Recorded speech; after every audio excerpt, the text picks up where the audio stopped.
Paz e graça, amados irmãos. Hoje nós vamos falar acerca dos pressupostos para o estudo bíblico, seguindo as ideias de Calvino, de João Calvino. Bem, Calvino diz que os pressupostos são a hermenêutica, a reverência, o preparo e a submissão, que nós podemos ver aqui na tela. Ele diz que devemos à Escritura a mesma reverência devida a Deus, pois a palavra do Senhor é a Escritura, amém? A Escritura é a palavra do Senhor. O outro ponto muito interessante é esta parte aqui, a fidelidade das Escrituras. O primeiro ponto que nós devemos entender é que devemos ser fiéis às Escrituras, não deixar que as nossas emoções ou as nossas intenções ou ideias pré-concebidas possam interferir naquilo que é o estudo fiel às Escrituras. Então aí diz, nunca escrevi nada com ódio de alguém, mas sempre coloquei fielmente diante de mim o que julguei ser a glória do Senhor. Então, é muito importante a fidelidade às Escrituras. O outro ponto é entender o que o autor quis dizer e o seu propósito final. Estude, aí diz Calvino, estude o texto dentro da sua compreensão do propósito do autor, evitando discussões teológicas não relevantes, ok? Então estude o texto e não procure trazer ideias meio que fora do contexto, Isso vai evitar que você tenha debates, tenha discussões teológicas muito que não são relevantes para a edificação dos irmãos. O terceiro ponto é a brevidade e clareza. Único, simples, é o sentido das Escrituras, ok? Entenda o sentido das palavras como contexto histórico ou circunstância de passagem. Cuidado com a interpretação alegórica, princípio da acomodação de Calvino. Deus adapta-se à linguagem humana visando ser compreendido. Então, cuidado com a interpretação alegórica. Não fala aquilo que não está no texto. Okay? Não faz muitas analogias. Acho que nós todos estamos habituados àquelas analogias que extrapolam aquilo que está nas Escrituras. Um dos textos mais extrapolados é quando Jesus anda sobre as águas e nós ficamos aí a dar significados às coisas. A lua significa aquilo, a água significa aquilo e muito mais. E às vezes extrapolamos um pouquinho aquilo que é um texto bíblico e a mensagem original. Então, outra questão também é que as pessoas pensam que a Bíblia deve-se descobrir ainda alguma coisa na Bíblia, deve-se descodificar alguma coisa na Bíblia. Então Calvino estabelece esse princípio da acomodação, que Deus ele adapta-se à linguagem humana para que ele seja compreendido. Logo, ele não escreveu a Bíblia com códigos, mas ele escreveu de uma forma clara. Amém? Ele inspirou homens para que escrevam de uma forma clara e na nossa linguagem humana. De seguida, essa é bem conhecida, que a Bíblia interpreta a si mesma. Então procure entender o contexto de tudo, de todo o texto, Não procure versículos isolados, e muito mais, mas procure compreender o que é que aí está a dizer em si. Procurar versículos paralelos, textos paralelos, para entender melhor as Sagradas Escrituras. O outro ponto é que existem técnicas que não são propriamente dadas na Bíblia, mas existem técnicas de interpretação, existem técnicas de homilética, por exemplo, muito mais. São coisas que são técnicas humanas, desenvolvidas pelos seres humanos, que faz parte da graça comum.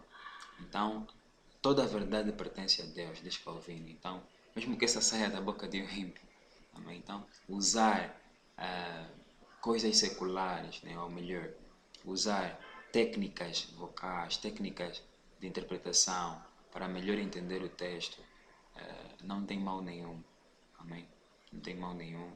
fazer isso, porque isso faz parte da graça comum de Deus. Deus dá inteligência a todos os homens, né? Para então eles próprios serem sustentáveis em si mesmo. E não só. Temos também o sexto, que é muito importante. Nesse caso, nós estamos a fazer isso, que é o uso de livros auxiliares, comentários, dicionários bíblicos e etc. É muito importante, porque existem passagens bíblicas muito difíceis e já há pessoas antes de nós que estudaram tais coisas. Então é muito importante o uso de livros auxiliares. Claro que para o estudo da Bíblia é necessário a iluminação, aí tem um erro, a iluminação do Espírito Santo, né? É necessário que haja o Salmos 119:18, né? Senhor, desvenda meus olhos para que eu veja as maravilhas da tua lei. Né? É necessário que peçamos isso, oramos, né?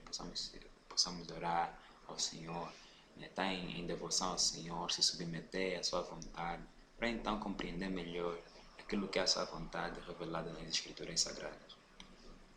E por último, temos a edificação da igreja. Com certeza, nós devemos, para entender melhor, né, devemos não só compreender o texto bíblico, mas também aplicar. Né? Devemos ter uma aplicação prática. Né? O propósito divino, que diz, né? O propósito divino não é satisfazer nossa curiosidade, e sim ministrar-nos instrução piedosa. Okay? Longe de todas as especulações que não produzem nenhuma edificação. Então, é muito importante que todos nós possamos se limitar àquilo que é revelado e não procurar especulações próprias, né? Devido à nossa curiosidade, devido à nossa inteligência humana que acaba por às vezes extrapolar aquilo que é as Sagradas Escrituras. Então, devemos ter cuidado e ponderar, ser moderados e ter em mente que a Bíblia é a revelação de Deus, da sua vontade para os crentes, para os cristãos, para aqueles que são os seus filhos. Amém? Né? E para os homens, para que os homens entendam quem Deus é, os seus atributos e muito mais, como é que Ele age, o que é que Ele quer de nós. É muito importante isso. E não um livro científico que vai satisfazer todas as nossas curiosidades, todas as nossas necessidades emocionais e muito mais. Não somente, não é isso. O propósito divino é ministrarmos instrução piedosa. E nesse caso, temos então um proveito melhor do estudo bíblico. E vamos aí, né, uma espécie de esquema, né, que está aqui, proveitoso, né? Proveitoso. Se torna proveitoso, né? O objetivo de Deus, as Sagradas Escrituras, é a piedade, né? De modo que todos nós possamos praticar aquilo que é a palavra do Senhor, de modo com amor, com mansidão, a santidade, né? De modo de nos mantermos cada vez mais santos, e não se corromper com as ideias mundanas, e a maturidade, okay? Que é um aspecto muito interessante na questão do aperfeiçoamento do crente, do cristão, para a honra e glória do Senhor. Amém? Então, como eu disse no princípio, isso foi extraído ou foi baseado no comentário do Calvino, né, de Gênesis, o volume 1. Deus abençoe. Esse é mais ou menos o nosso vídeo, né, de ajuda aos irmãos que querem estudar a Bíblia e conhecer cada vez mais aquilo que é a doutrina bíblica, né, e o texto bíblico em si. Deus abençoe. Shalom.